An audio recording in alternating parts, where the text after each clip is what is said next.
Existen muchas enfermedades mentales que se manifiestan en trastornos físicos o de ánimo. ¿Sabes cuáles son? ¿Qué síntomas se presentan? ¿Cómo lo viven los que lo padecen y sus familiares? Enseguida saldremos de dudas. Estamos en Diálogos en Confianza y hoy nuestro tema es enfermedades mentales. Bueno, voy a intentar hacer varias cosas porque me hicieron correcciones aquí en el texto, pero yo quisiera que viéramos al principio, siendo esta una institución de enseñanza, la primera confusión que encontramos cuando se habla de enfermedades mentales o de trastornos mentales y consecuentemente de su tratamiento. Explica el libro de diagnóstico en psiquiatría que es sumamente difícil precisar para el público y muchas veces para los médicos. ¿Por qué usar el término mental? Por ejemplo, cuando se hablan de trastornos mentales, desórdenes mentales, enfermedades mentales, dado que esto trata de establecer una especie de reduccionismo muy peculiar, como si la mente fuera algo etéreo y fuera totalmente desintegrado o desligado de los factores fisiológicos, físicos y bioquímicos de nuestro organismo.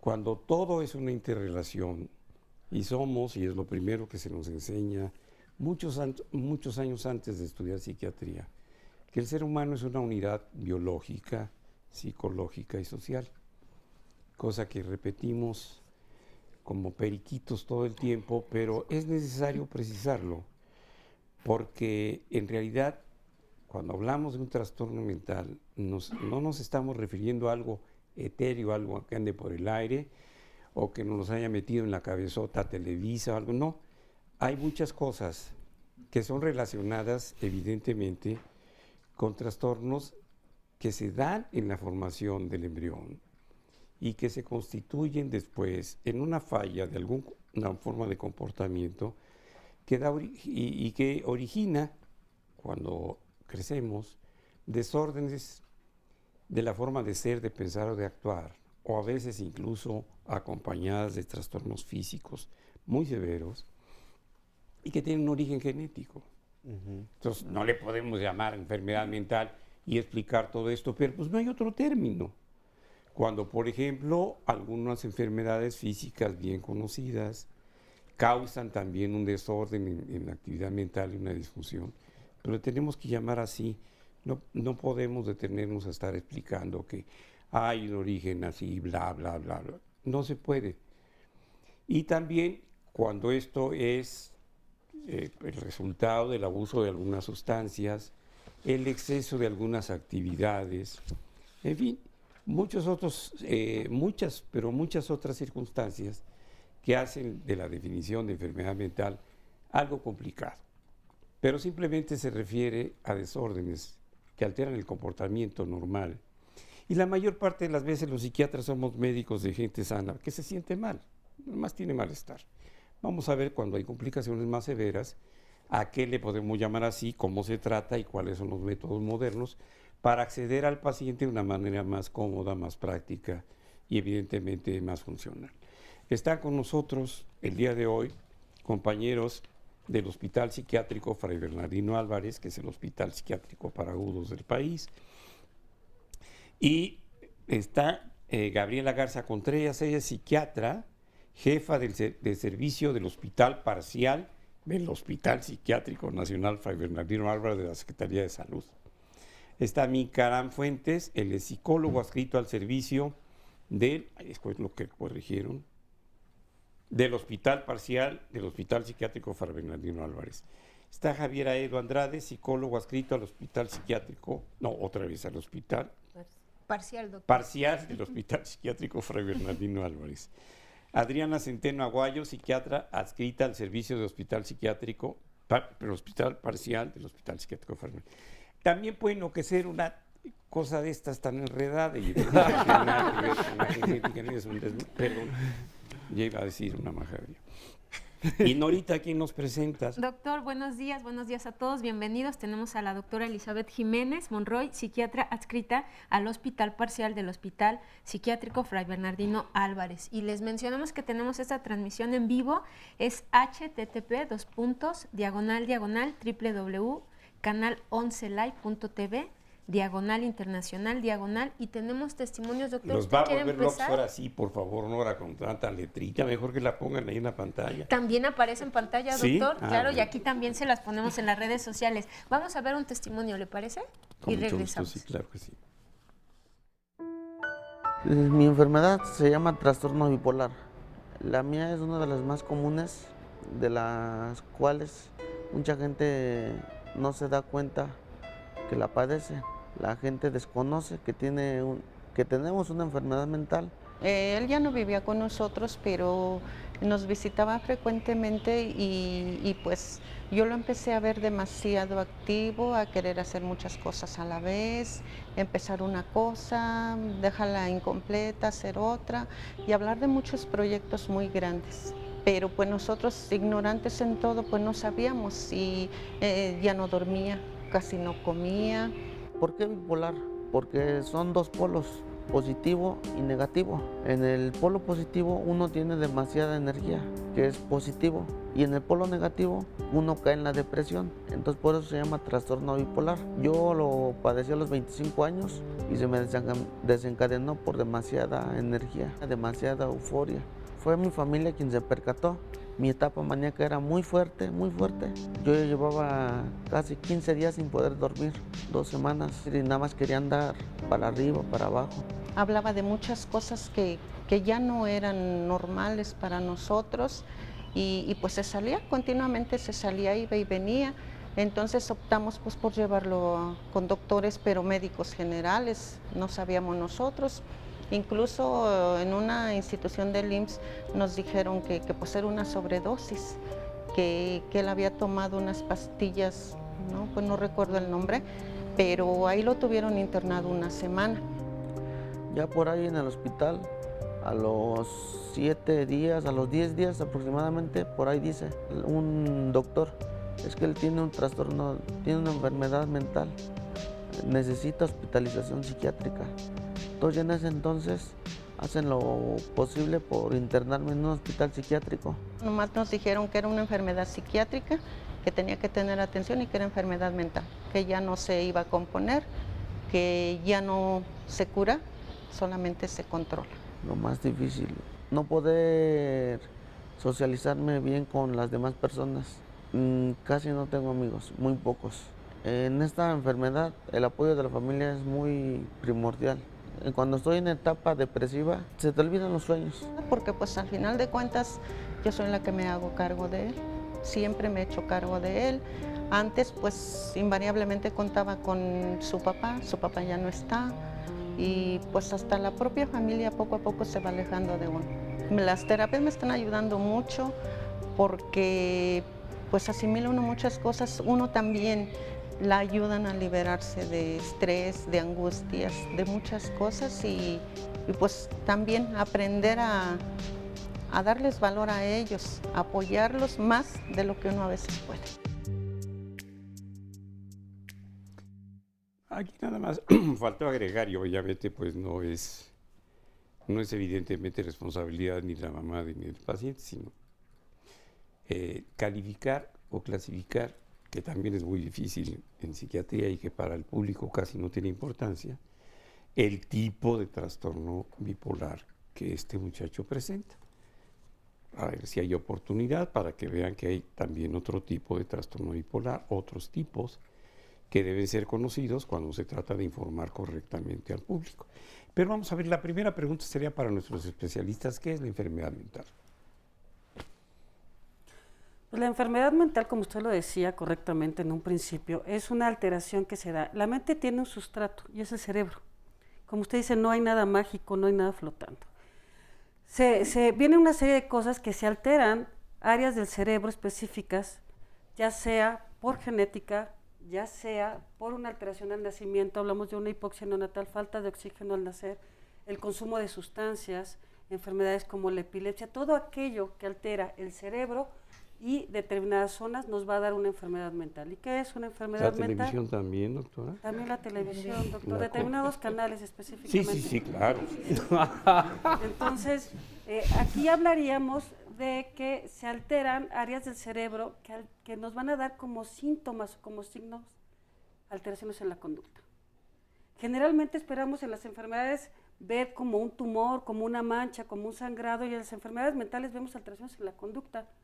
En el caso de este paciente que es bipolar, pues si lo vemos muy contento o si lo vemos muy triste, pensamos que es porque lo dejó la novia o es porque ganó el Cruz Azul, pero en este caso Sí, no puede suceder. no.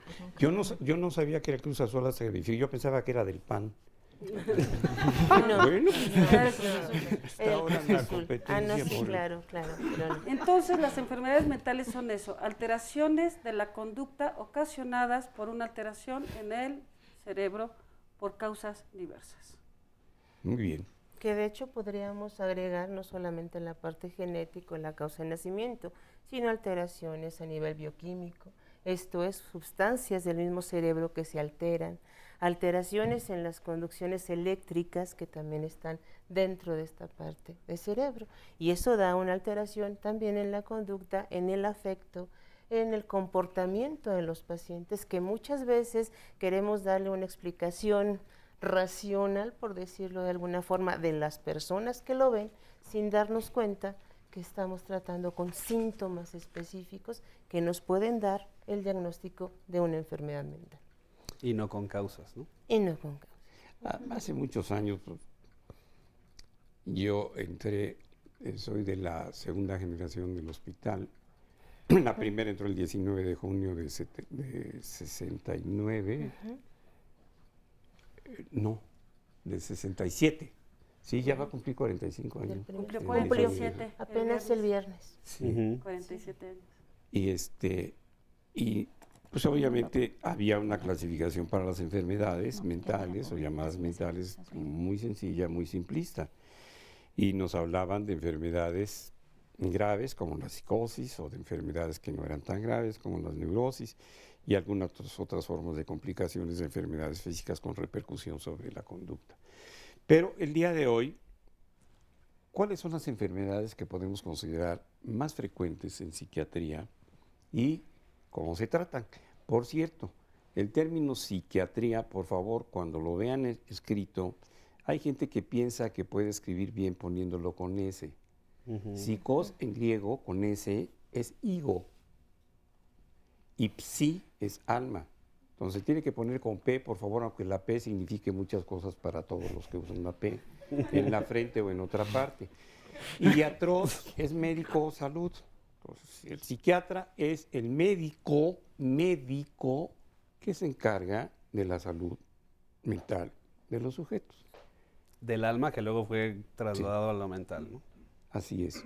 Entonces, ¿cuáles son las enfermedades más comunes, más frecuentes a los que nos tenemos que enfrentar los ciudadanos, las personas, los familiares, los enfermos y los médicos que tratamos de hacer algo por ellos?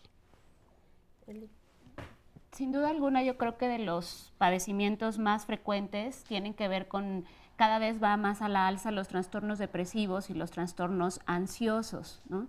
A lo mejor en términos de salud pública la depresión está tomando un gran auge, pues, porque cada vez más son los pacientes que se pueden diagnosticar con trastornos depresivos. Si bien es cierto, algunos trastornos psicóticos crónicos, como el que acabamos de ver en la cápsula, como es el trastorno bipolar o la esquizofrenia, no son necesariamente tan frecuentes, la importancia radica en que son enfermedades muy discapacitantes. En las últimas encuestas nacionales, de las 10 principales enfermedades que generan discapacidad, 4 de ellas son padecimientos psiquiátricos, como la esquizofrenia, como el trastorno bipolar, la depresión y los trastornos por consumo de alcohol y otras sustancias. La vocación política no tiene nada que ver con esto. Tendría que, pero No hay una... debería dentro estar de la clasificada, pero No no está lo- clasificado. Perdón. Y otros de los trastornos que también van en incremento son aquellos trastornos en la personalidad, particularmente los trastornos límite o borderline de la personalidad van en aumento.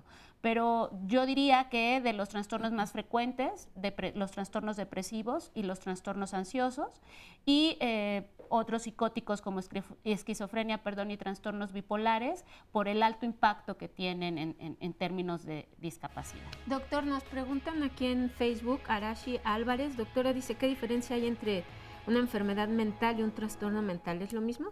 Justo estaba contestando también acá, y yo les decía que técnicamente hablando, la diferencia técnica es que en el caso de la enfermedad identificamos el origen o la causa, para hablar técnicamente, y en el caso de los trastornos no. Sin embargo, en psiquiatría los utilizamos prácticamente como sinónimos, trastornos o enfermedades. Insisto, creo que es una diferencia técnica, médica, más que para fines prácticos o clínicos. Muy bien, vamos a pasar a algunos testimonios del público después de este corte. Vamos a seguir conversando con ustedes. Llámenos para ir aclarando estas pequeñas diferencias para entender algo tan simple como es la mente humana.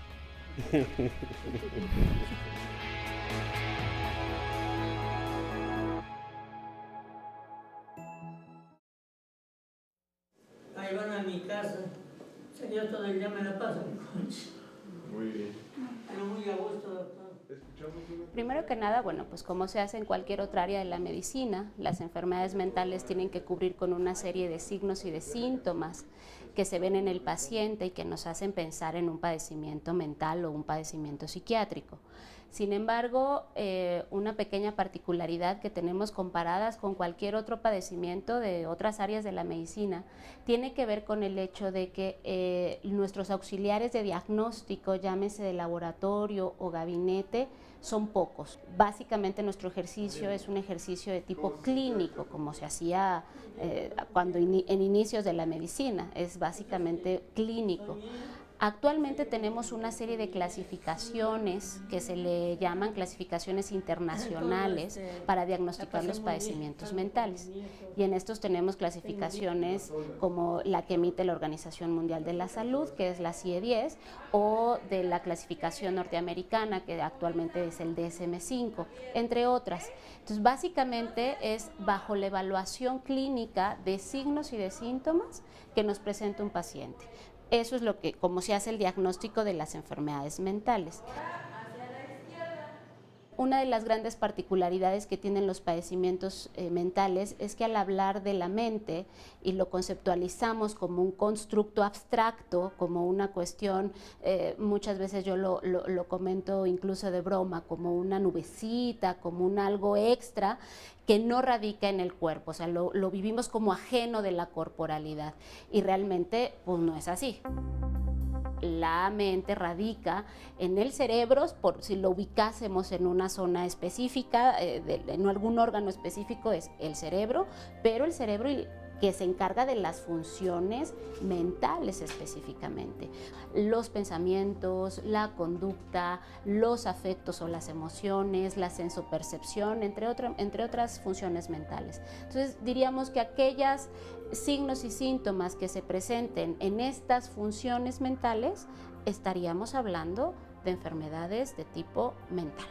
En los padecimientos psiquiátricos generalmente, o en las enfermedades mentales, generalmente interactúan factores de tipo biológico que tienen que ver con alteraciones neurobioquímicas, que tienen que ver, por ejemplo, con alteraciones en la forma o en la estructura del cerebro, que lesionen determinadas zonas específicas, que condicionen que como consecuencia se generen síntomas psiquiátricos. Pero también confluyen los factores psicológicos, que ahí viene toda la cuestión de desarrollo, crianza, a situaciones a las que está expuesto el paciente, más una una serie de factores de tipo social, llámese pobreza, llámese violencia, en padecimientos como esquizofrenia, como trastornos bipolares, como la depresión o trastornos ansiosos, la carga genética es muy importante. Ahí es donde se van conjugando toda la serie de factores para hablar del desarrollo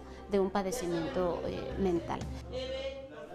Pues ahí vimos esta cápsula donde nos habla la doctora sobre este diagnóstico, pero surge la duda aquí, ella nos explica estos signos, estos síntomas, y yo le preguntaba, doctora, pero ¿de qué esto empieza a manifestarse, a que se hace realmente el diagnóstico, que como usted nos lo decía, es clínico básicamente? Sí. ¿Cuánto tiempo pasa? Porque no llega uno de inmediato con un especialista. Varía dependiendo de la enfermedad, pero incluso se han hecho estudios en donde, por ejemplo, en esquizofrenia o trastorno bipolar, la media se da desde a los 5 o hasta los 10 años después del inicio de los síntomas se hace el diagnóstico. Y esto tiene que ver en mucho sentido por el desconocimiento que hay acerca de las enfermedades mentales. Y entonces el mismo paciente o la familia no las detecta porque no saben de qué se trata, ¿no? Y entonces, previo a que lleguen con un médico, ya fueron atendidos por el sacerdote o por el curandero o por otras personas porque desconocen de qué se trata el asunto. Y sobre todo el enfermo que no tiene la capacidad en esos momentos de detectar que algo le está sucediendo de manera normal. Y entonces eso retrasa mucho los diagnósticos. Y en estos 10 años que pasan, ¿qué ocurre con la familia o qué ocurre con los pacientes? Yo creo que es la angustia vivida verdaderamente a flor de piel. Creo que algo que asusta siempre, y eso se dice al mundo entero, una cosa es la muerte y otra es la locura. Y obviamente, ¿por qué? Porque ambas no entendemos qué es lo que está pasando. Precisamente por eso se acude a tantas otras personas, a tantos otros hombres para buscar una solución, en busca de esa ayuda por parte de la familia, porque obviamente hay desesperación, hay miedo, hay culpa, hay frustración, no entiendo qué está ocurriendo y alguien me lo tiene que explicar, pero todavía en nuestro país y en nuestra sociedad hablamos de que no se conoce la labor real del psiquiatra, no se conoce la labor real de un hospital como es el Fray Bernardino. Creo que todavía nos falta mucho por aprender. Y esto, obviamente, creo que cualquiera de los familiares que está aquí puede dar el testimonio de todo lo que han pasado, por a dónde han acudido, hasta poder llegar a este lugar como es el Fray Bernardino. Ahorita el doctor va a tener un testimonio, nada más leo este comentario de Luz Rodríguez que les pregunta, doctor, dice, ¿estas enfermedades se pueden dar en niños también de manera frecuente y cómo ayudarlos? Bueno, para las enfermedades mentales también desafortunadamente existen en los niños, tanto la esquizofrenia como el trastorno bipolar, y para eso está el Hospital Psiquiátrico Infantil, el Juan N. Navarro, que está enfrente de donde nosotros estamos. Pero sí puede suceder sí, también. Claro. ¿A partir de qué edad, doctor? Pues estábamos hablando de 12, 15 años. Yo quisiera agregar en cuestión de los niños que hay una serie de enfermedades. Nosotros estamos hablando en este momento de la psicosis, que es lo que nosotros trabajamos en el hospital parcial, pero hay una serie de trastornos desde la infancia que tienen que ver con trastornos generalizados del desarrollo, el trastorno por déficit de atención e hiperactividad, que muchas veces se confunde con el trastorno bipolar, y que hay un trastorno bipolar ya desde pequeños, desde 4 o 6 años, podemos detectar datos de trastorno, alteraciones en el aprendizaje, alteraciones en diferentes conductas, como el niño posicionista. Entonces, tanto la psicosis como otro tipo de trastornos se presentan desde la infancia y podemos darnos cuenta en el momento en el que el desarrollo del niño normal se está alterando completamente. A mí me gustaría agregar algo en relación a lo que decía la doctora Garza y en relación a su pregunta. Es en este periodo donde la familia sufre y el propio paciente está sufriendo, lo que se afecta, y veíamos en relación, es que el paciente va deteriorándose y va afectando sus funciones mentales mientras no tenga un tratamiento adecuado, idóneo, que lo pueda tener controlado. Y se altera la familia junto con el Sí, paciente. sin duda. Sí, aquí también hay comentarios de la familia, pero usted tiene testimonios, doctor. Y nada más voy a puntualizar algo que señalaban. El diagnóstico en psiquiatría generalmente es un diagnóstico clínico. Y vamos a referirnos otra vez a la etimología. Kliné es cama en griego. Clínico era el médico que estaba junto a la cama del enfermo observando los síntomas y eso le permitía no solamente precisar la naturaleza del padecimiento, sino también su evolución y las posibilidades de tratamiento. Cuando se observa al paciente con cuidado, es cuando se hace clínica, es cuando se llega o se trata de llegar a un diagnóstico. ¿Por qué no se da este fenómeno en muchas enfermedades? Porque los médicos del día de hoy son médicos de 10 minutos, y estoy diciendo mucho. En cambio, la familia, y por eso te tiene que educar al respecto, está cerca del enfermo 24 horas y nos tiene que ayudar describiendo la sintomatología, desde la época de presentación, las características que tiene, cuando se agravan los síntomas y no. Y en psiquiatría es muy importante la participación en el diagnóstico de la información de la familia. La historia familiar es básica, porque la característica que nos enseñaron hace muchos años de la enfermedad grave, como estamos hablando hoy de psicosis, era la falta de conciencia de enfermedad del paciente. Es el primer síntoma, no se da cuenta que está enfermo. Es más, para el paciente y sobre todo en el hospital, los enfermos somos los médicos. Si llegan al hospital y, oiga, sáqueme de aquí porque los que están locos son esos. No les falta razón quizá algunas veces, ¿verdad? Pero la realidad es esa, no tiene conciencia. La familia es la que nos tiene que ayudar. Oiga, doctor, pero aquí hay una pregunta, dice Jiménez, que cómo se puede saber si hay esta cuestión de predisposición genética hereditaria si no se conoce a la familia paterna.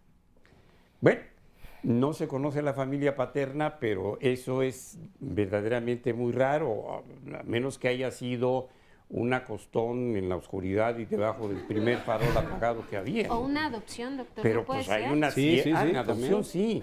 Y la mayor parte de los casos que tenemos algunos psiquiatras considerablemente difíciles en el diagnóstico y el pronóstico son de niños adoptados. Lo hemos dicho aquí en algún programa, cuidado con la adopción.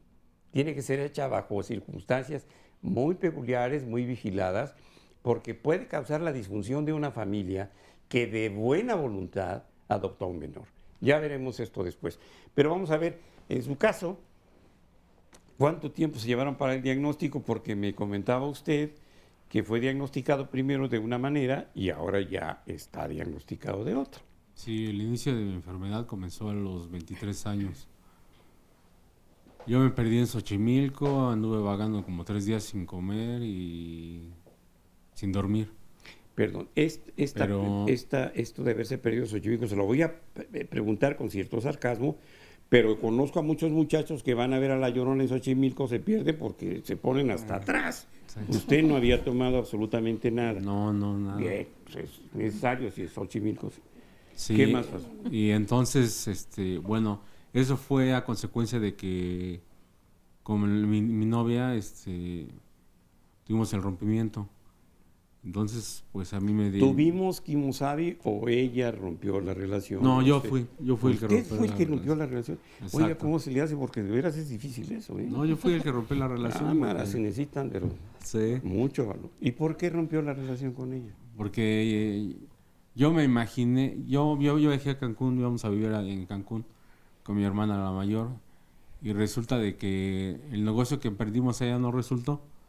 Entonces regresamos. Como en el 99% de los casos la gente se va exactamente, ahora actualmente. Y regresamos y yo de sorpresa llegué porque yo le hablaba constantemente. Pero yo regresé y a la hora que ¿Para regresé, checarla o porque tenía usted interés? Porque deseaba verla, estaba enamorado de ella. Resulta de que ella no se sorprende al verme, no me abraza, no veo ese enamoramiento que teníamos. Entonces yo decido terminar la relación. De ahí parto según yo al domicilio y no llegué, pero me empezaba con las ideas de que era un violador. Yo al momento decía, no, es que... Jesús, Fermi. Sí. Sí. Bueno, estoy sentado aquí. O sea, aquí no hay problema. Perdón. Pero sí, fue una idea desagradable y no se me quitaba de la mente. De hecho, partí a Xochimilco, yo me intenté suicidar primero, luego fui a Xochimilco. A ver, vamos a ver el intento suicida. Intento de suicidio porque fue ahí. También hablamos los médicos de un pseudo intento suicida. No, ese sí fue intento de suicidio. A ver, ¿cómo fue? Me fui a Tlalpan, ahí por el metro San Antonio Abad. Me atravesé, me brinqué las vías del metro y toqué según yo, el riel de alta tensión. Pero el riel de alta tensión no tenía alta tensión, estaba bajo el voltaje, porque estaba lloviznando, yo creo que bajaron el voltaje. Y eso que no es la línea 12, esa es la línea 2. La 2 es la buena. Sí. Y resulta de que yo volteo y usaba mis otros anteojos, entonces cuando a la hora de caer ahí, se me cayeron y los empecé a buscar rápidamente, no los encontré, y ya cuando volteo ya venía el metro hacia mí. Entonces me pego yo al alambrado y me quedo ahí aferrado al alambrado. Yo me sentía como pasaban los vagones así. Todo el vagón. Bueno, todos los vagones, y hasta que pasó el metro y ya Pero ya ahí tuve... Es lo que se me lo olvidé recordar, que cuando las púas me cortaron las palmas de las manos, yo pensé en Cristo. Luego se me vino a la mente, entonces fue algo como que religioso y algo místico que me hizo reaccionar y brincarme de ahí. Pero ya al brincarme, lo que ahora hice fue intentar que me atropellaran. Entonces pasaban los carros y nada, se desviaban, no me querían atropellar. Entonces dije, ¿cómo es posible? Pues Cristo andaba por ahí, yo creo. Exactamente. Que tendió su manto protector y dijo, no, sí. no es la hora. No, ya me hizo un milagro, ahorita se los platico. Enseguida me hizo un milagro. San Juditas Tadeo me hizo un milagro. Ah, caray. Porque de ahí fui a Xochimilco y estuve vagando, le digo, 3 días y 2 noches sin comer, sin beber agua. Yo ya parecía un indigente. Pero mi mamá me regaló un San Juditas y lo tenía atrás en mi bolsa del pantalón. Y me empecé a buscar así, porque yo no podía hablar, no hablaba. No, perdí estaba como, digamos, desconectado conmigo mismo. No podían hablar, mis pensamientos eran de que sí me iban a atacar, que me iban a meter preso. Yo sé lo que se le hace a un violador en la cárcel. ¿Qué se les hace? Lo mismo que ellos hicieron con la persona. Bueno. Exactamente. ¿Y ni así se les quitan las ganas? Yo creo que sí. Y entonces ya agarré el San Juditas y empecé a rezar un Padre Nuestro. Y en eso reaccioné, empecé a hablar conmigo mismo. Dije, tú te llamas Manuel, vives en tal calle, tu número telefónico es tal. Y me empecé a buscar monedas en las bolsas. Y eran los antiguos teléfonos de monedas de 20 centavos. Sí, le llamé y me contesta mi hermana, viene exaltada mi hermana Adriana. Ahorita nos va a platicar esto porque vamos a tener que ir a un corte y vamos a tratar de ver el testimonio, que está muy interesante, pero si no nos va a dar tiempo de escuchar a otros. Sí, claro.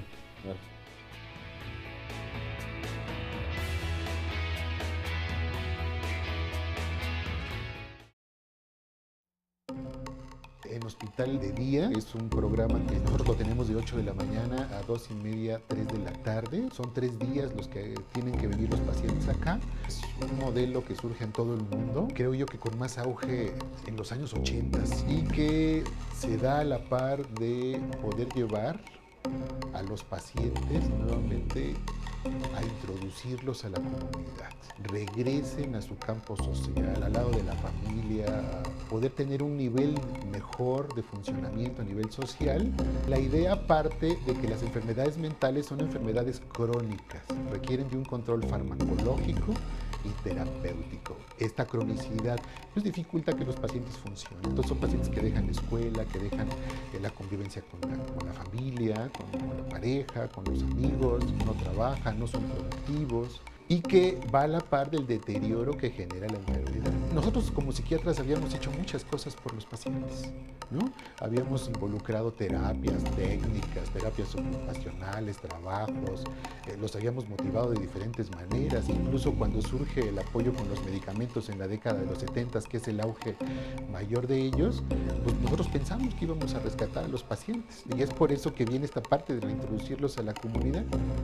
Pero cuando tratamos de hacer eso los psiquiatras en aquel entonces, veíamos que el paciente salía del hospital, pero volvía a recaer. El paciente, cuando regresaba a casa, generaba emociones o sentimientos encontrados, que obviamente esa parte no la podíamos controlar nosotros. Entonces, por eso se involucra a la familia. Entonces, la familia requiere de una capacitación, de un manejo de estas emociones, de un manejo de estas conductas, e incluso esta capacitación en donde él pueda identificar en qué momentos el paciente está en punto de recaer y poder salvaguardar de alguna manera el mantener al paciente en óptimas condiciones de calidad de vida. Nosotros hemos abierto el panorama.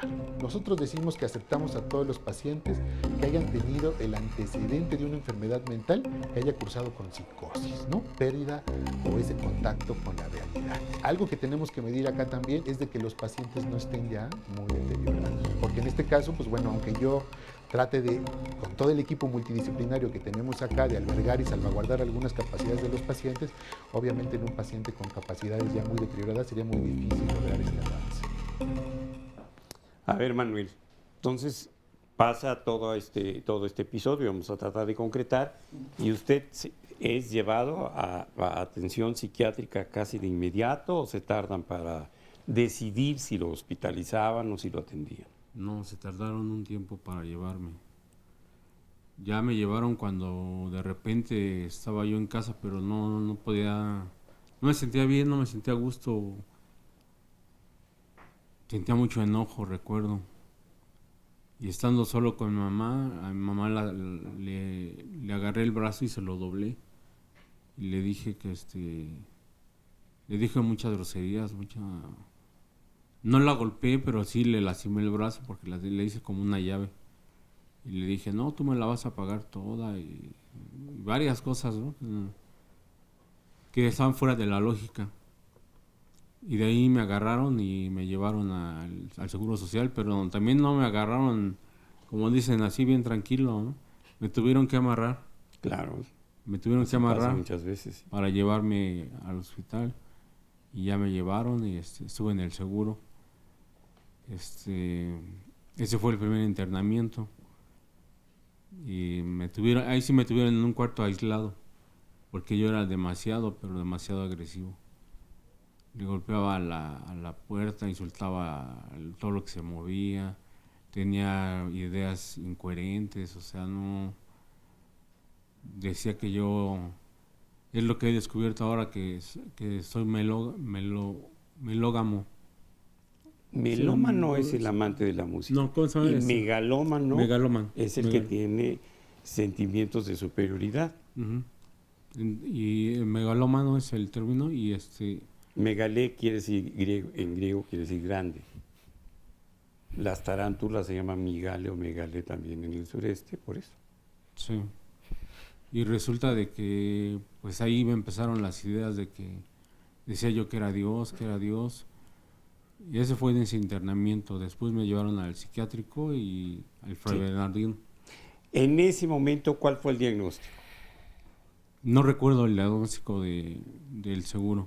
Pero lo estuvieron tratando, me dice usted, durante años como un enfermo con un trastorno bipolar.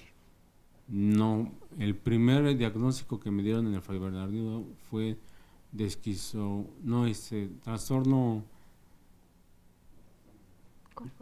Tenía un brote psicótico, le llegaron a decir, por ejemplo, trastorno esquizoafectivo.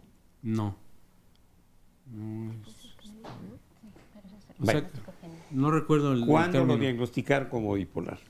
Bipolar ya tiene como unos 7, 8 años que me diagnosticaron. ¿Y qué pasó después? Le dieron tratamiento, se me compuso, se volvió funcional. Sí, me volví funcional, pero yo seguía con problemas, o sea, no. Yo iba ahí en el Fray, cada mes nos daban consulta externa. Esa consulta externa la extendieron a 4 meses cada consulta. Cada 4 meses, sí. Entonces yo no podía estar así y yo busqué un médico particular. Este médico particular me llevaba bien con el tratamiento. Tuve como 3 recaídas y ninguna estuve hospitalizado gracias a él. Pero se enteran en el psiquiátrico, en el Fray Bernardino, que estoy viendo a un médico particular y me suspenden el servicio. Ah, Chihuahua. ¿No ¿Sí? se vale eso? No se vale eso. Ya lo investigué y ya tengo los datos de esta persona que fue quien me quitó el servicio. Sí. Y hay otro que firmó, que respaldó. A ver, pero espéreme, me voy a saltar un poquito porque el tiempo se nos viene encima. Sí, claro. Usted me hablaba fuera del aire de un intento suicida donde tuvo que ser rescatado cuando ya estaba colgado. Sí, eso ya fue cuando ya tenía el diagnóstico de bipolaridad. Que yo siempre le dije al doctor que no era bipolaridad porque no estaba ni muy triste ni muy contento. Yo estaba siempre de malas. Bien. Entonces, pero ¿cómo fue ese intento? Pues yo tuve en la mente otra vez, me volvió a regresar esa idea de que era violador y luego que era pedófilo para acabarla. María José, sí. Para acabarla. Entonces yo dije, no, una persona así no puede seguir viva. Sí. O sea, merece morir, merece todo. Y desde el año pasado, desde marzo, tenía la idea hasta diciembre. Me duró la idea que fue cuando fui internado el 17 de diciembre. Y ahí se trató de ahorcar. Ahí, mi hermano, en un domingo recuerdo, estaba yo solo y mis hermanas se fueron a cenar, todas se fueron. Y yo tenía que trabajar, pero yo agarré y subí y yo dije, yo ahorita me ahorco porque me ahorco. Y se fueron todos y me quedé yo solo en el cuarto, en el baño. Cerré la puerta del baño y me hallé en la regadera. Como son antiguas, el tubo así, ese tubo no se dobla. Porque pesaba yo 85 kilos. Entonces con un cable lo hice una bola, un círculo, y le puse una toalla envuelta. Para no lastimarse. Exacto. O sea, dije, voy a sufrir, pero no voy a sufrir tanto. Sí, claro. Oiga, doctor, precisamente de todo esto que estamos escuchando, de esta rehabilitación psicosocial que necesitan los pacientes, nos pregunta aquí Liliana Carpio, que está muy interesante los temas que tratamos en el programa de salud de diálogos, pero que le gustaría saber por qué solo hoy el panel son personas del Hospital Fray Bernardino, que también le hubiera gustado escuchar a personas que trabajan en el Instituto Nacional de Psiquiatría y que le llama la atención que no las hayamos invitado. Para Liliana y por supuesto para todas las personas que tienen este cuestionamiento, lo que les queremos decir es que este es un modelo parcial de un hospital de día donde hacen esta rehabilitación psicosocial, y que desde 1979, me decían los médicos, ya tenían un espacio, pero que a partir de 1993 ellos ya les dan un espacio más grande ya físicamente para que logren trabajar con los pacientes, y esa es la explicación. Y por supuesto que el Instituto Nacional de Psiquiatría también trabajamos con ellos y también han estado aquí en el panel, pero lo que les estamos presentando hoy es este modelo parcial de día que la doctora también nos quería explicar sobre esto, doctora.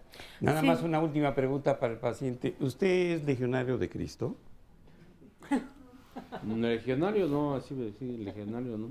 Creo en él, o sea, creo en Dios. Pero, sí. No soy pero así. No es legionario de Cristo. No, que cristiano y esas cosas. Pero es paciente, si es paciente de este modelo que ustedes están tratando con todos ellos. ¿Cuáles son las ventajas, doctora? Yo creo que aquí una de las cosas muy importantes de aclarar es, tan importante es el diagnóstico, tan importante es llegar a un diagnóstico para dar un buen tratamiento, pero yo creo que también es muy importante esa rehabilitación. Y esa rehabilitación, ¿por qué? Porque si bien ya se llegó a un diagnóstico, ya se controlaron los síntomas, se les dio un manejo farmacológico que es primordial y que es importantísimo, tenemos que crear una conciencia de enfermedad, si no el paciente va a continuar igual. Y eso es parte de lo que hacemos en Hospital Parcial. Este modelo, que sí es nuestro, que está hecho en el Fray Bernardino y obviamente es para nuestra población, es un modelo que no lo tenemos en otra parte. Es un modelo en el cual dura un año, hay obviamente una serie de equipos los cuales tratan a los pacientes y que los pacientes están manejados con grupo, pero que también tienen una consulta particular. individual. Creo que aquí la parte importante es el modelo, al ser único y tenemos todo, obviamente, lo que vieron en las cápsulas, Sí.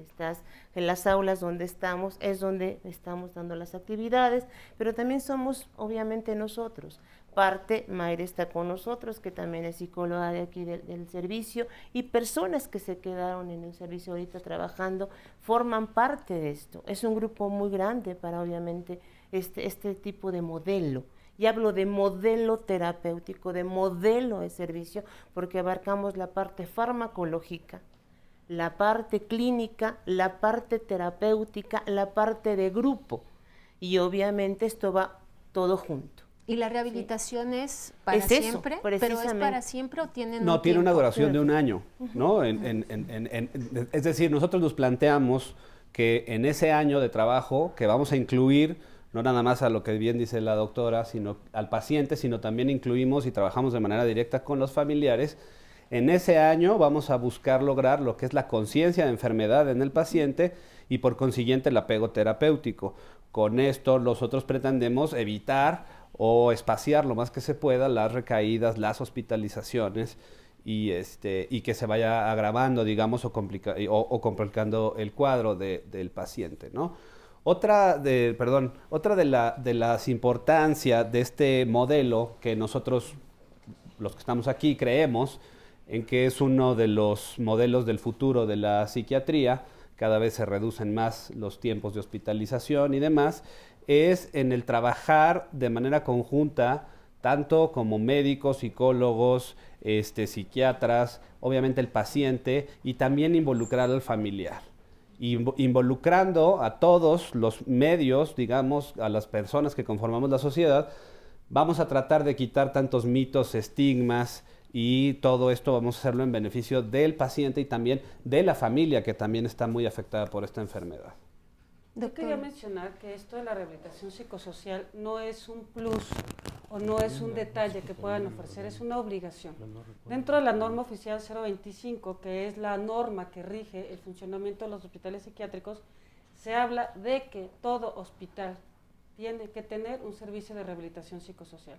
Y cuando hablamos de un servicio de rehabilitación, estamos hablando de un servicio de terapia ocupacional, que es un punto muy importante. No es exclusivamente poner a los pacientes a hacer alguna actividad, que es muy importante, porque mejora sus funciones mentales superiores, su atención, su concentración, su memoria, la motricidad fina y la motricidad gruesa. Sino estamos hablando de todo un programa, como decía la doctora Garza, en el cual están involucrados los familiares, donde la psicoeducación es nuestro eje. ¿Qué es la psicoeducación? Es el pilar. Educar nosotros a las personas acerca de lo que es una enfermedad mental para evitar todos estos mitos que existen sobre si fue brujería, sobre si fue porque la dejó la novia, si fue porque el papá no creció con ellos o porque sí creció, si porque mi mamá me pegó, contagia. que sí termina impactando obviamente en la enfermedad mental, pero que no son las causas. Y hablamos obviamente también de procesos terapéuticos, no es exclusivamente la psicoeducación, sino tenemos procesos terapéuticos como es la psicoterapia por sí misma, el psicodrama y el afrontamiento de problemas. O sea, abarcamos más cosas que pretenden.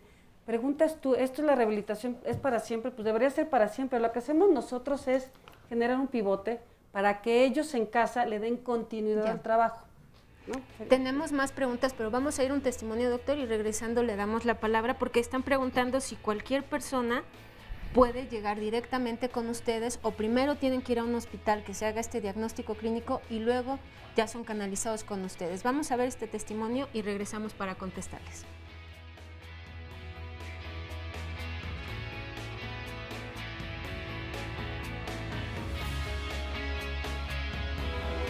Empezaba a hacer cosas que la verdad no estaban dentro de lo normal. Empecé a escuchar voces y hasta que ya me atendieron en una clínica de psiquiatría, me dijeron que yo tenía esquizofrenia paranoide. Yo lo asociaba a estas voces con la radio y la televisión. Yo empecé a escuchar puros insultos, groserías, palabras obscenas. Y hasta la fecha lo sigo escuchando. Siento mucho miedo. Por ejemplo, a mi hermana, que es con la que más ando, que tengo miedo que me hagan a mí algo físicamente o a ella, que los vayan a agredir. Afortunadamente, después de unos años, hicimos contacto con el hospital psiquiátrico Fray Bernardino Álvarez. Conocí a una mujer, nos hicimos novios. Para mí es una mujer muy linda. Ella entró también por depresión y me dice, ¿sabes qué, Joaquín? Pues yo quiero estar contigo. Yo también. También le dediqué tiempo a estudiar. Yo estudié hasta el tercer semestre de ingeniería en la Facultad de Ingeniería de la UNAM. Me gusta mucho el atletismo, natación, todo eso. Cuando estaba más joven, 18, 19 años, estaba en un centro social deportivo. Las cosas no son muy fáciles de conseguir, pero cuando uno tiene tenacidad o ambición para lograr algo, se puede conseguir. Sí, hay muchos problemas, pero también se pueden evitar.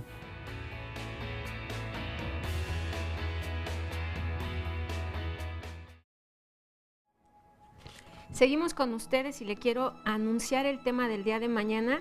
Y yo le preguntaba a la doctora en el corte, ¿por qué decidió estudiar medicina? Yo le decía que mi historia es muy particular porque de repente le comento que escoger carrera nos enfrentamos en el momento en que estamos en toma de muchas decisiones y donde estamos más inmaduros para hacerlo, que es alrededor de los 17, 18 años. Y sabía que quería algo biológico, pero no sabía qué. Fíjese nada más, ¿eh? Y si le preguntamos a todos, quizás nos contestan algo similar, porque es justo en la adolescencia cuando estamos haciendo la elección de carrera y no tenemos las bases ni el conocimiento suficiente. Por eso la importancia de tener un proyecto de vida y educación para los hijos. Como padres hay que apoyarlos. El día de mañana los especialistas nos van a decir cómo hacerle, porque esta elección de carrera puede ser una elección de vida también. Véanos mañana a las 9:30 de la mañana y ahora lo invito a ver un resumen sobre lo que nos han dicho los invitados de las enfermedades mentales y después el testimonio de un familiar de una persona que padece esquizofrenia. Vamos a verlo. Todo aquello que altera el cerebro y determinadas zonas nos va a dar una enfermedad mental. No solamente en la parte genética, en la causa de nacimiento, sino alteraciones a nivel bioquímico. Cada vez va más a la alza los trastornos depresivos y los trastornos ansiosos.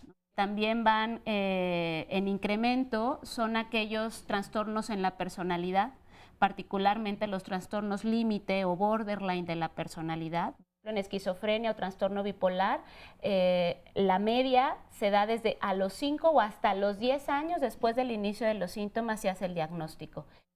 No se conoce la labor real del psiquiatra, no se conoce la labor real de un hospital. Todavía nos falta mucho por aprender. Pero hay una serie de trastornos desde la infancia que tienen que ver con trastornos generalizados del desarrollo, el trastorno por déficit de atención e hiperactividad, que muchas veces se confunde con el trastorno bipolar. Tanto la psicosis como otro tipo de trastornos se presentan desde la infancia y podemos darnos cuenta en el momento en el que el desarrollo del niño normal se está alterando. Es que el paciente va deteriorándose y va afectando sus funciones mentales mientras no tenga un tratamiento adecuado, idóneo, que lo pueda tener controlado. Soy hermana de Joaquín, él es el mayor de la familia, yo soy la segunda. De infancia, de adolescencia, él era excelente estudiante. Él entraba a la etapa de adulto y se veía distante. Empezó con tropiezos laborales, empezó con tropiezos en la escuela, pero nunca piensas, ¿no?, que puede ser una enfermedad mental. Hasta que se le detonó por completo la enfermedad y él desesperado, al no estar medicado, pues no saber qué hacer, con ansiedad y todo eso. Entonces, pues bueno, recurres a médicos de cabecera, no sabíamos nada de lo que es esquizofrenia, lo aceptas, ¿no? Bueno, ¿y ahora qué? ¿Qué sigue, no? Medicación, hospitalización, hasta que él recae por segunda vez en un hospital, el psiquiátrico. Resulta que cuando fallece mi mamá, el resto de los hermanos somos 6, miedo, ignorancia, dicen, no, yo no me hago responsable, ¿no? Yo que viví más cerca con él, lo que es la niñez y la adolescencia, ¿sabes qué? Yo asumo la responsabilidad de cuidarlo. Hay mucha diferencia entre ser hermana y ser responsable, que lo que médicamente se le llama cuidador primario, ¿no? ¿Por qué la gran diferencia? Pues como hermano, pues vas creciendo y pues cada quien su vida, ¿no? Sí hay unidad, comunicación, lo que tú quieras, pero el ser cuidador primario implica hacerte responsable de alguien, ¿no? Resulta que un esquizofrénico necesita realizarse. Si está estudiando, pues termina su carrera. Si está trabajando, pues seguir trabajándolo, pero de acuerdo a sus limitantes. Y desgraciadamente no existen organizaciones que contraten ese tipo de gente. Les da miedo, no tienen la infraestructura adecuada, lo que sea, ¿no? Pero no existe. Y bueno, pues donde radicábamos ya no nos ofrecían nada, ¿no? Yo decía, ¿qué hago? Yo trabajo, pero él sigue en casa, ¿no? Pues vámonos a la Ciudad de México. Al venir a la Ciudad de México, por suerte, uno de sus doctores en provincia me habló del programa en el Hospital Psiquiátrico Fray Bernardino Álvarez. Un programa donde a ellos les dan terapias y está obligado el familiar a tomar terapias también. Teniendo terapias, se te abre el panorama. Pues ahí te enseñan qué hacer con una persona esquizofrénica. Y también te enseñan a prever. Hoy puede ser que está estable, con sueños, sí se puede vivir con un enfermo mental y la gente tiene una característica muy importante, los doctores de aquí de Parcial, humanidad. Le interrumpimos al doctor que quería mencionar algo. ¿Nos hace favor? Sí, bueno, algo que es importante al hablar de cualquier modelo terapéutico es que el modelo sea congruente. Entonces, nosotros en Hospital Parcial de Día, lo que tenemos es 3 objetivos principales. Primero tiene que ver con el control de síntomas y evitar recaídas, para lo cual el paciente tiene su consulta individual, su atención terapéutica individual. La otra cuestión es favorecer la conciencia de enfermedad, para la cual hay una serie de actividades, tanto para el paciente como para sus familiares, con el sentido de que todos entiendan la enfermedad mental. Partimos de 3 focos principales: la atención que brindamos, el entendimiento que puede haber en el familiar y el entendimiento que puede haber en el paciente. Nuestro tercer objetivo tiene que ver con el aspecto de rehabilitación, y ahí es bien importante también que lleve toda una serie de talleres terapéuticos que van a ejercitar ciertas funciones mentales. Entonces, si tenemos un modelo congruente, también para ingresar a nuestros pacientes, un poco en relación a lo que preguntaban, tenemos que ser congruentes. Necesitamos pacientes para este modelo, primero, que acepten estar voluntariamente, eso es muy importante. Si un paciente no acepta estar voluntariamente, se vuelve una lucha con el paciente entre traerlo, no traerlo y demás, que es muy desgastante para todos. La otra cuestión tiene que contar con un familiar que también asista a los grupos. Si un paciente no cuenta con un familiar, el proceso de conciencia de enfermedad pues queda trunco. Además, tiene que ser un paciente que pueda ir 3 días a la semana en un horario de 8 de la mañana a 2 de la tarde más o menos, en el cual tiene todo este programa de actividades, y también tiene que ser un paciente que no curse con otra enfermedad sin control.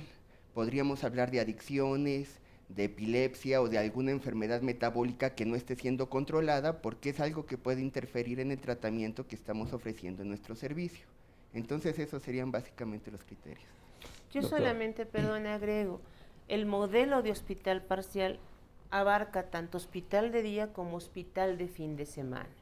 Esto es, los pacientes pueden estar estos 3 días en hospital de día o pueden estar sábado y domingo en hospital de fin de semana.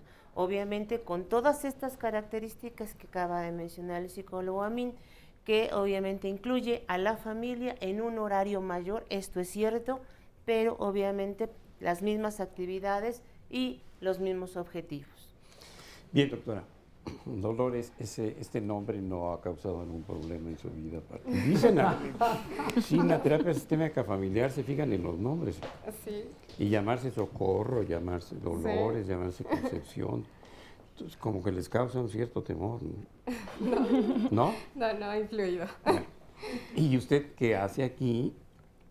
Pues hoy vine porque, bueno, el tema me pareció muy importante y yo veo el programa, de verdad tenía muchas ganas de que se tocara el tema de enfermedades mentales, porque hay muy poca difusión, ¿no? Entonces, es problemas que están a la alza, como lo estaban diciendo, la enfermedad del siglo XXI, que es la depresión, ¿no?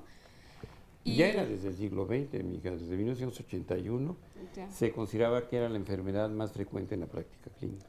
Pero también es de las menos diagnosticadas, ¿no? Porque se confunde muchísimo, como se ha dicho en los testimonios, pues de repente solamente pues, los besuraños, o de repente no quiere hacer algo, y hay tanta desinformación que, por ejemplo, en mi caso, yo tengo una madre con esquizofrenia, mis 2 hermanos también con esquizofrenia, Y a mí hace poco me detonó una crisis de depresión. Y bueno, en mi caso con mis hermanos, de repente es tanta la desinformación que a pesar de que mi mamá ya tenía esquizofrenia, de repente empiezan con ideas como muy factibles, por ejemplo, hablar de Castañeda, ¿no? Y toda esta parte... ¿De Jorge Castañeda? Sí. Ah, pues... Sí, no, de esta ¿Y parte hablan bien o mal? Yo hablo mal. Ellos hablan muy bien, ¿no?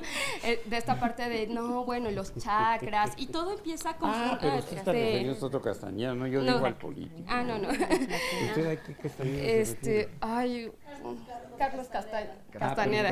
Castañeda, sin el tilde de la N. Ok.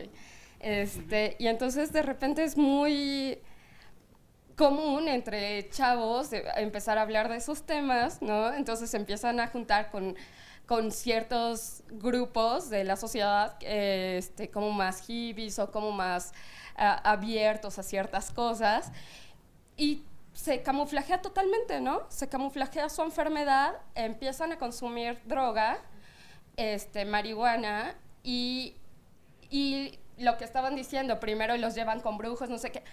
Nosotros los llevamos a granjas, ¿no? O sea, rehabilitación por las drogas, o sea, jamás como por la enfermedad. Y es ahí donde nos encontramos con un médico adictólogo, que es ¿Cómo? Un médico adictólogo. ¿Eso qué es? Pero...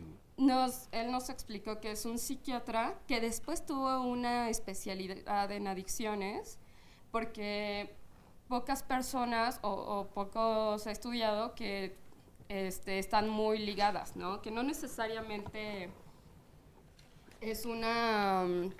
No, a veces es primero la adicción que detona justamente un desequilibrio químico, o puede ser al revés, ¿no? O sea, puede ser el desequilibrio ya mental, pero esa ansiedad, ese malestar los lleva a consumir drogas, ¿no?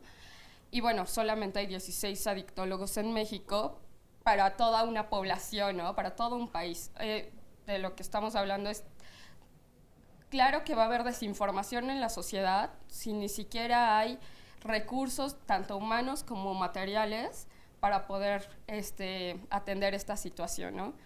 Y bueno, mis hermanos, él fue el que los atendió y les dio el diagnóstico de esquizofrenia. Se les llevó después al Juan Ramón, y ahí estuvieron... ¿Al qué? Al Juan Ramón de la Fuente, al Instituto... Ramonín, al Instituto Nacional de Psiquiatría. Pero eso le pusieron el nombre del papá porque no hizo ninguna otra cosa por la psiquiatría en México. Bueno, sí, pero Juan Ramón es Ramonín. Sí, de veras, neta. No, ni es instituto ni nada, con todo respeto, porque los institutos son institutos de investigación, de enseñanza, etcétera, y cuando se le nombró así no había ningún recurso de estos. Creo que ahora ya están empezando. Sí, ya tienen algunas investigaciones dentro. Sí. Y bueno, y después en alguna de sus crisis a uno de mis hermanos estuvo internado en el Fray Bernardino y fue parte de parcial de día, pero él dejó de asistir y ya como a la familia ya tampoco se nos permitió el acceso a las pláticas, que de alguna forma yo entiendo que los recursos están muy limitados, pero bueno, finalmente como familia queríamos seguir asistiendo porque es necesario tener más conocimiento. Queríamos, ¿quién no sabe quiénes? Yo y mi papá. Ah. Queríamos seguir asistiendo pues para poder tener más conciencia de la enfermedad y cómo tratarla, ¿no? Y cómo vincularnos con él, ¿no? Pero bueno, este es como el diagnóstico de él, y sin embargo tengo otros dos familiares, que es mi mamá y mi hermano menor. Bueno, los dos son menores, que no han tenido la atención más que en el ISSSTE, y también es muy precaria, ¿no? O sea... En el ISSSTE es precaria. Aunque usted no lo crea, doctor. Sí, a mi hermana, uno de mis hermanos, lo vieron una vez y ya lo dieron de alta, de alta parcial, ¿no? Por un año está dado de alta. Pues deben ser muy trinchones, que una consulta y ya vas de alta. Y entró en una crisis, lo llevé a la clínica que le corresponde de urgencias, no había psiquiatra, lo hospitalizaron sin psiquiatra en ese lugar, no le pudieron dar el pase al Fray Bernardino porque solo el psiquiatra lo hace, y para poder regresarlo con el psiquiatra que lo dio de alta, hay que sacar otra cita, dentro de varios meses te vuelven a dar la consulta, ¿no? Y bueno, pues Pero, ¿usted cómo se ha sentido ahí? ¿Qué ha aprendido? ¿Qué he aprendido? Porque nos quedan unos segundos nada más. Pues he aprendido, yo creo que a valorar muchísimo a las personas, como humanos, porque finalmente ellos rompen con muchos estereotipos y entonces desencajan totalmente de la sociedad y tienes que aprender como a romper muchas cosas para poder vincularte con ellos como humanos, ¿no? Sin devaluarlos. ¿Sus médicos han pensado que un gatillo disparador o una causa predisponente para la depresión que usted padece es este sistema familiar enfermo? Sí, por supuesto, o sea, yo estoy consciente de que es esto, ¿no? O sea, me salí de mi casa y mi vida ha mejorado muchísimo. Sin embargo, tengo que seguir al pendiente de todos, ¿no? ¿Y se salió usted con o sin pareja? Porque eso Sin puede empeorar pareja. las cosas. Ah, qué bueno. Sí, pero porque a veces quieren salir de Guatemala y se van a Guatemala. Claro. ¿Y su papá está vivo todavía? Sí, mi papá está vivo, pero le cuesta mucho trabajo vincularse con esta situación, ¿no? Entonces, para él ya son adultos y se tienen que valer por sí mismos, sin embargo, pues no pueden, ¿no? O sea, muchas veces el medicamento, también hace falta mucha investigación acerca de nuevos medicamentos porque les causa efectos secundarios muy fuertes, ¿no? Sí, pero investigación sí hay. Lo que no se ha podido es lugar corporal con los efectos secundarios. Sí, sí. Bueno, nos vamos a corte y regresamos con ustedes. Gracias. Sí.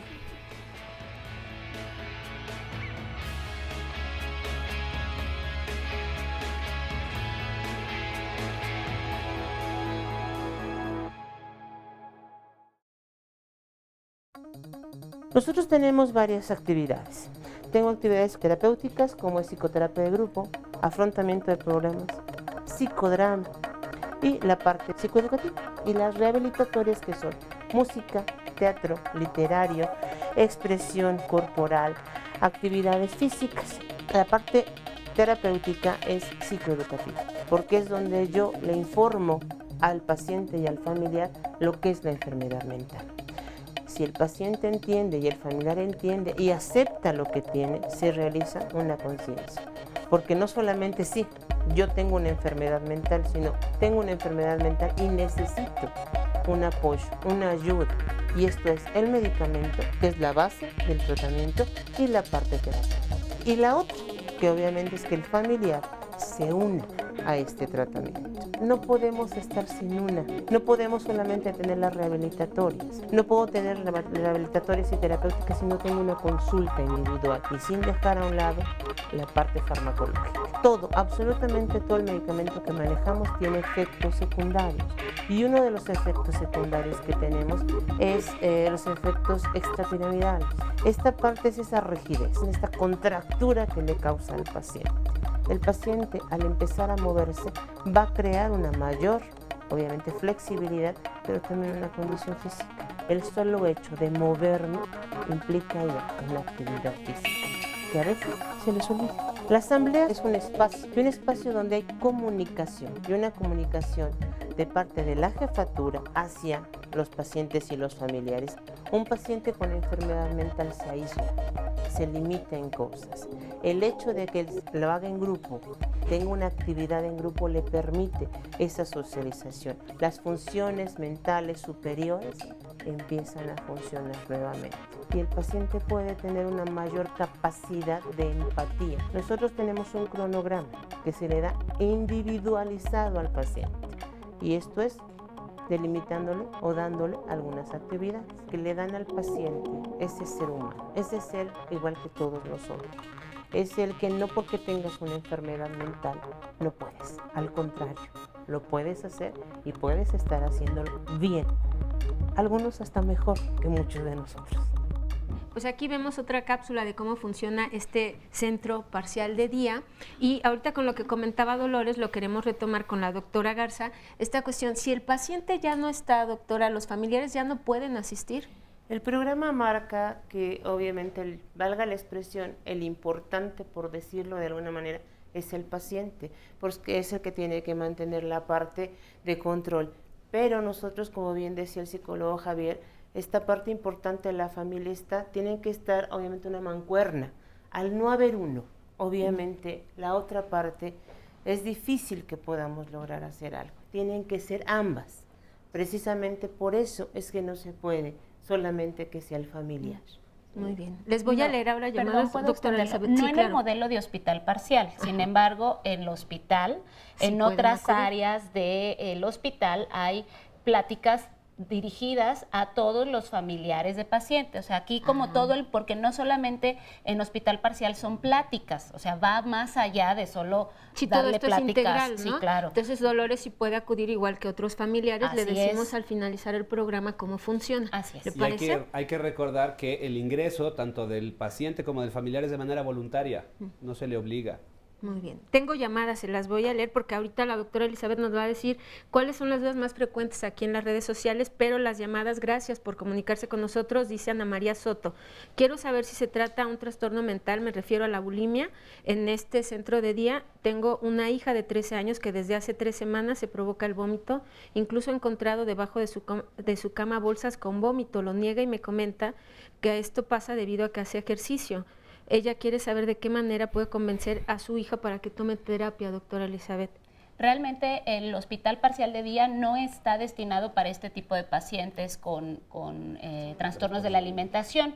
Y sí, por ejemplo, el Instituto Nacional de Psiquiatría cuenta con una clínica de trastornos específicas de trastornos de la alimentación. Ahora, doctor, dice Ricardo González, desde hace tiempo presento mareos, debilidad, desesperación y nerviosismo. ¿Se trata de alguna enfermedad mental? Yo en función a eso, y que tiene que ver con los comentarios que ha habido, creo que parte del problema es un problema de cultura. O sea, de qué tanto tenemos una disposición de acudir a un médico. Finalmente tendremos que pensar que si no hay un trastorno, el médico lo podrá evaluar y podrá determinar si este trastorno existe o no existe. Pero sí es importante que haya como esta cultura o esta intención de recibir una atención. Y creo que en uno de los aspectos donde es más difícil este tipo de cultura es en relación a la salud mental, ¿no? Como habían comentado. Y la otra cosa bien importante es que tanto podemos conocer a nuestro paciente. O sea, si tenemos un contacto más estrecho con nuestro paciente o con la persona que se siente mal, tendremos más afinidad y más posibilidad de poder detectar todas estas variaciones de conducta, todas estas dificultades, que si lo dejamos aislado o nosotros como familia lo aislamos. Y justo lo que dice es, hay mucha desinformación, dice la señora Adriana, que tiene un joven de 16 años que de repente es muy agresivo y a los pocos minutos está muy tranquilo y se comporta como si no hubiera pasado nada. Dice que si estos son síntomas de bipolaridad. Valdría la pena que fuera mejor a Elena Navarro a que le dieran una valoración y un diagnóstico más atinado. Y Esperanza dice que ya tiene 1 año con trastorno de ansiedad, va al hospital, Ramón de la Fuente, pero siente que no ha avanzado. ¿En realidad los avances son paulatinos o qué es lo que puede esperar el paciente en general? Hay que considerar, y un poco juntando con otra pregunta, que muchos trastornos metabólicos o endocrinológicos pueden darnos síntomas psiquiátricos. Por eso es importante que primero los vea el médico de cabecera, para ver si realmente estamos ante un trastorno de ansiedad, ante una depresión, o estamos ante algún problema como una resistencia insulínica, que es la antesala de la diabetes, ante una disautonomía, ante un cuadro epileptiforme.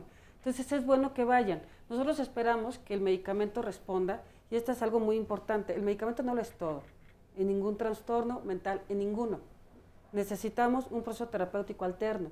Entonces, si ella siente que no ha avanzado en 1 año, el medicamento es el indicado, el procedimiento es el indicado, la enfermedad es la adecuada, y hay que ver todo ese tipo. Una última llamada y le doy la palabra a la doctora Elizabeth. Dice Sandra, mi mamá padece alguna enfermedad mental, no sabe cuál es en realidad, pero todos se percatan de sus cambios. Ha agredido a su bebé, a su padre, a sus sobrinos, al grado de quemarlos con cigarro y aventarle objetos a ellos. Mi hermano y yo queremos que se someta a alguna prueba por su propio bien y salud. Ha atentado contra la vida de los demás, pero ellos no saben qué puede hacer y a dónde llevarla, con qué especialista la lleva, dónde la lleva. Bueno, ahí estábamos hablando de que son factores de riesgo. Es importante que vaya, por ejemplo, al hospital, al Fray Bernardino. Ahí le van a dar una cita, donde le van a dar una consulta, donde le van a hacer una valoración y le van a decir qué es lo que tiene. Porque ya en otro caso, pues le pueden quitar hasta los niños, ¿no? De manera legal. Yo quisiera agregar aquí en un punto importante, es que en ese tipo de enfermedades, los pacientes cuando están en crisis no aceptan su enfermedad y por consiguiente no van a recibir atención. Entonces, ¿cómo llevarlos? Sí, lamentablemente a la fuerza. Sí, el hospital no cuenta con un servicio para ir por los pacientes a domicilio por todas las implicaciones legales que tiene que ver con sacar a un paciente. Entonces, cuando los pacientes, las personas entran al hospital es cuando el hospital se hace responsable y se hace una valoración y se determina si hay o no una enfermedad mental y el hospital cuenta con el servicio de urgencias y con el servicio de preconsulta. Doctora Elizabeth, y en las redes sociales, gracias, ¿qué nos preguntan? Híjole, yo creo que para sintetizar, muchas preguntas están encaminadas a dónde llevarlo, a dónde recibir atención. Dos, ¿qué es desde conceptos muy generales como esto y esto y esto será una enfermedad mental? Y entonces, bueno, he estado tratando de responderlas de manera particular. Sin embargo, les diría, un poco ya lo contestó el psicólogo Amin, que tiene que ver con generar más espacios de difusión para el conocimiento de las enfermedades. Porque entonces surgen las dudas como de la ira es una enfermedad, si la depresión es igual, se transforma en esquizofrenia, ¿no? O sea, hay muchas dudas en ese sentido. Y por otro lado, en las instituciones psiquiátricas, desafortunadamente, somos pocas a nivel nacional y eso genera pues que la atención también no llegue a todos los lugares que tiene que llegar o que los servicios de salud mental en México estén saturados, como es el caso de nuestra institución. Entonces, una de las cosas que estoy viendo también es muchas dudas acerca de el déficit de atención en los niños o de trastornos de personalidad, como el trastorno borderline que ya comentábamos, y básicamente esas son las dudas. Quisiera agregar solamente algo. Yo creo que sí radica en la parte de que tengan más instituciones, pero creo que algo también, y algo que nos está permitiendo el programa es que sepan que pueden acudir, que el psiquiatra es un médico, y es un médico el cual trata la enfermedad mental, y que verdaderamente ni atendemos a los desquiciados, ni atendemos a los locos, ni atendemos a los agresivos, ni a los que mataron, por Dios. Sí, yo creo que aquí la parte es atendemos humanos y que obviamente estamos tratando a individuos y que todos obviamente en algún momento de nuestra vida hemos pasado por una situación afectiva, una situación personal de la que quieran y que requerimos que alguien nos escuche, que alguien esté cerca, que alguien nos haga entender qué es lo que está sucediendo dentro de nosotros y eso lo hace obviamente el psiquiatra. Yo creo que esta parte es lo importante, el abrir esta puerta para saber que estamos ahí y que hay un hospital, como es el Hospital Fray Bernardino Álvarez, que cuenta con la parte de urgencias. Pues vamos a escuchar más testimonios, doctor. Pues Marisol, a ver, retomando lo que nos está diciendo la doctora, ¿qué la hizo llegar a solicitar alguna asistencia de tipo médico psiquiátrico? Bueno, desde que tengo 7 años, pues tengo relación con la psiquiatría, de manera académica, pero también a nivel personal y familiar. En un inicio fue más académica, porque desde que tenía 7 años me enamoré de la psiquiatría y siempre quise ser psiquiatra.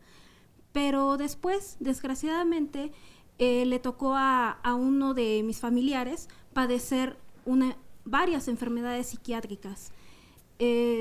Lo que jamás me imaginé es que yo misma pudiera padecer alguna.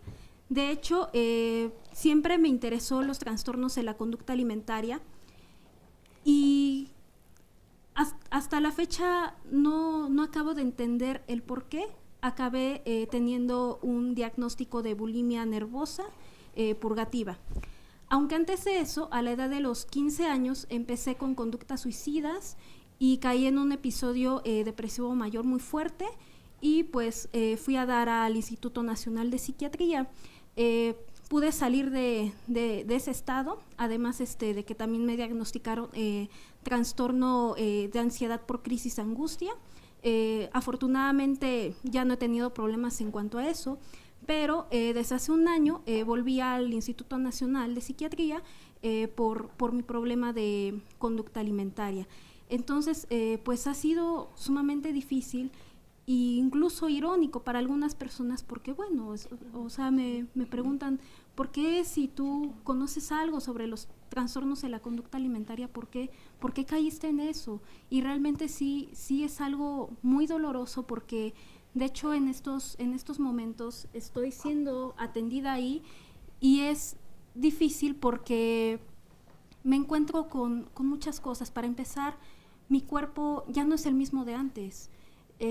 Yo antes de empezar a tener este trastorno, yo pesaba 53 kilos, ahorita ya de pesar como 75 kilos y es un duelo tremendo porque de mi mayor miedo que era engordar o de que llegaba a pensar de que el éxito era tener un cuerpo delgado, es ahorita increíblemente doloroso que ya no puedo hacer demasiado ejercicio porque tengo mis rodillas lastimadas, los dientes ya no son iguales de tantos vómitos que me provocaba, mis intestinos tampoco son, en fin, o sea, mi cuerpo es un total desorden.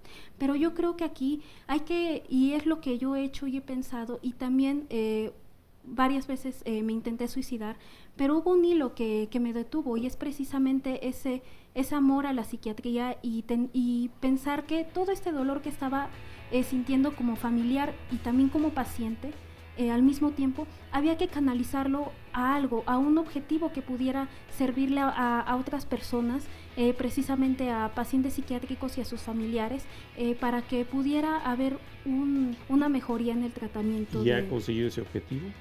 En eso estoy. De hecho, nuevamente retomé mis objetivos en cuanto a la psiquiatría y pues el año que viene pues me meteré a medicina y empezaré a formalizar esto. Vamos a ir a corte, pero hay un mensaje y una invitación que nos quieren hacer Marisol y Malena. Vamos a ver enseguida después de este corte. ¿Ya les dieron las dietas? ¿Ya les dieron sus... La nutrición que nosotros manejamos en el hospital para los pacientes es como la nutrición de cualquier otro paciente. No hay tantas restricciones, pero tiene que ser una situación, saber a qué hora le dan el medicamento, cuáles son las dosis de medicamento que se manejan y el tipo de alimentación que se da. Para la nutrición de la alimentación del paciente tenemos que tener un cuidado especial con el alimento que se les da, ya que hay alimentos que interactúan con el fármaco, evitando la absorción correcta del alimento o ocasionando alguna deficiencia nutricional a la hora de la absorción. Si nosotros administramos mal algún alimento o que tenga alguna interacción con el fármaco que está tomando, el medicamento puede hacer un efecto muy rápido o muy lento en el paciente y hacer que este paciente o se agite o caiga en una situación así como que se ponga un poquito más aletargado de lo normal con el medicamento. Por ejemplo, el chocolate crea que en las situaciones que son los ansiolíticos o los antidepresivos, hace que el efecto sea menor si se administra al mismo tiempo que el alimento, a diferencia si lo administramos 2 horas después o 2 horas antes. Seamos pacientes. Aquí en el hospital el médico es el que designa la dieta. Entonces lo que haces es ir sobre las hojas que te da el médico, que es lo que tienes, entonces tú te fijas. Si el paciente tiene una restricción de sodio, lo que haces es ver que los alimentos que están ahí no se cosan con ninguna situación de sal, o que no sean alimentos enlatados, o que no se les dé embutidos. Si el paciente tiene una restricción, por ejemplo, que es diabético, aparte de la enfermedad mental, lo que hacemos es dar una situación de no dulces, no harinas simples, una dieta más rica en fibra. Dependiendo del requerimiento que nos dé el médico tratante, lo que hacemos es mandar el tipo de dieta que requiere. Cuando el paciente ya por alguna determinada causa ya no come, entonces lo que hacemos es una alimentación forzada por sonda nasogástrica. Igual el médico la indica, lo único que nosotros hacemos es el cálculo dietético que el paciente requiere para edad, peso y talla y se manda la alimentación enteral. Cuando el paciente lo que pasa es que se dé los atracones o tenga una situación de ansiedad por la comida, lo que hay es que en el hospital tenemos horarios estipulados de alimentos. Desayunan a las 8 de la mañana, comen a la 1 de la tarde y cenan a las 7 de la noche.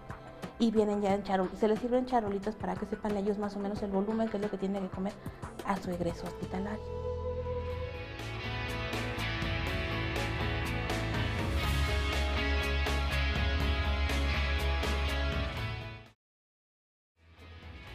Pues estamos a punto casi de finalizar el programa del día de hoy, pero el próximo lunes hay más diálogos en Confianza de Salud con el doctor Lamoglia y el tema será virus del papiloma humano.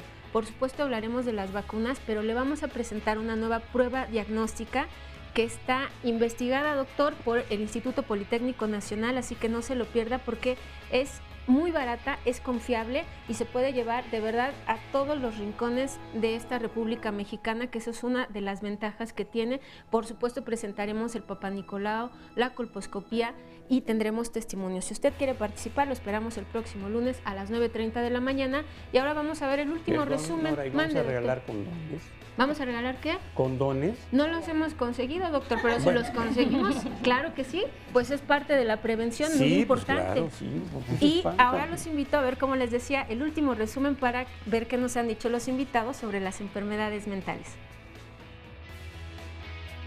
Tan importante es llegar a un diagnóstico para dar un buen tratamiento, pero yo creo que también es muy importante esa rehabilitación. Porque si bien ya se llegó a un diagnóstico, ya se controlaron los síntomas, se les dio un manejo farmacológico que es primordial y que es importantísimo. Vamos a buscar lograr lo que es la conciencia de enfermedad en el paciente y por consiguiente el apego terapéutico. Todos nosotros pretendemos evitar o espaciar lo más que se pueda las recaídas, las hospitalizaciones, involucrando a todos los medios, digamos, a las personas que conformamos la sociedad. Vamos a tratar de quitar tantos mitos, estigmas. Todo hospital tiene que tener un servicio de rehabilitación psicosocial. Cualquier modelo terapéutico es que el modelo sea congruente. Lo que tenemos es 3 objetivos principales.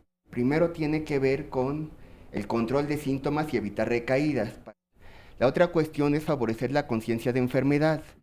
Nuestro tercer objetivo tiene que ver con el aspecto de rehabilitación. En ese tipo de enfermedades, los pacientes cuando están en crisis no aceptan su enfermedad y por consiguiente no van a recibir atención. Entonces, ¿cómo llevarlos? Sí, lamentablemente a la fuerza. Sí, pues ya vimos este resumen, doctor. ¿Usted tiene más testimonios o quiere que le lea primero una llamada? A ver, lea la llamada y vamos a darle continuidad a lo que estaba diciendo Marisol, pero lo vamos a hacer con Malena. Muy bien, aquí Carmen nos dice que trató de ingresar a su hijo en el Hospital Fray Bernardino y no pudo, solo les dieron diagnóstico de trastorno esquizotípico y su hijo es una persona difícil, ya no se puede vivir con él.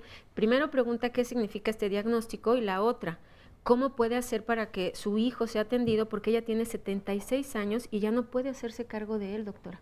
Me decía en el corte que a poco podemos rechazar pacientes. Y yo le decía, más que rechazar pacientes, lo que sucede es que nuestra institución es un hospital para pacientes agudos. Eso significa que lleguen en un momento crítico, con alguna agudización, en una crisis del padecimiento, que amerite, por ejemplo, una hospitalización. Este modelo de manicomial, en donde el paciente se quedaba casi de, ya no puedo con él, aquí se los dejo y ahí se queda por siempre jamás, ya no existe en nuestro país, o se ha intentado de que cada vez eso suceda menos, porque la tendencia es justo a esto, a la rehabilitación del paciente, no a que el paciente se quede en un lugar de manera permanente. Entonces, si consideramos como rechazo que un paciente que no amerita una hospitalización no se reciba, bueno, pues sí sería un rechazo, pero no se recibe porque no cumple con los criterios para que el paciente esté o se hospitalice en la institución. Quiero agregar otra cosa, suponiendo nada más sin afirmar que se trate de un caso como yo quiero describir. La señora tiene 76 años. Sí. Voy a decir en términos coloquiales, como lo decimos en los grupos de autoayuda, algunos sujetos ya grandecitos. Su hijo ya debe estar peludo y berijón, es decir, debe ser un hombre de casi 50 años, claro, como para que lo lleven a un hospital de agudos por un trastorno esquizotípico. Coloquialmente, algunos médicos le dirían muy respetuosamente, señora, no manche, esto lo debió haber traído hace 25 años. Muy bien. ¿Tiene usted ahí testimonios, doctor? Sí, claro.